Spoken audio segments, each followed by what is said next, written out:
ஒரு பப்பியை வாங்குறதுக்கு முன்னாடி எப்படி பார்த்து வாங்கலாம் அப்படிங்கிறத இந்த வீடியோல பார்க்கலாமா? ஹாய், நான் டாக்டர் சிரஞ்சீவி. இது பப்பி சீரீஸ் நம்பர் 1. பப்பியோட ஐஸ், நோஸ் டிஸ்சார்ஜ் இல்லாம கிளியரா இருக்கான்னு பார்த்துக்கோங்க. பப்பியோட இயர்ஸ், டோ கேப்ஸ் இந்த இடத்துல டிக்ஸ் இருக்காங்கிறத செக் பண்ணிக்கோங்க. பப்பியோட மவுத், 2 ஜாவும் அலைன்மெண்ட்ல ப்ராப்பரா இருக்கான்னு பார்த்துக்கோங்க. தென் பப்பியோட வாயை ஓபன் பண்ணி உள்ள இந்த கிளெஃப்ட் கிளீனா இருக்கான்னு செக் பண்ணிக்கோங்க. நெக்ஸ்ட், பப்பியோட ஸ்கின். பப்பியோட ஸ்கின் ஷைனிங்கா, டேங்கிள்ஸ் எதுவும் இல்லாம கிளீனா இருந்தாலே 100% பப்பி ஹெல்த்தியா இருக்குன்னு அர்த்தங்க. பப்பியை ஒரு தடவை வாக் பண்ண வச்சு பார்த்துக்கோங்க. இது நமக்கு பப்பியோட ஹிப் மற்ற ஜாயிண்டோட பொசிஷனை செக் பண்றதுக்கு வசதியா இருக்கும்.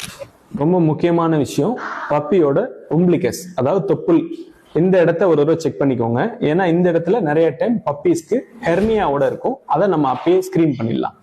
லாஸ்டா, நீங்க மேல் பிரீடிங் ஸ்டாக் வாங்குறீங்கன்னா நீங்க பப்பியோட டெஸ்டிஸ் அதாவது 2 பால்ஸும் இன் பொசிஷன்ல இருக்கா அப்படிங்கிறத செக் பண்ணி பார்த்துக்கோங்க.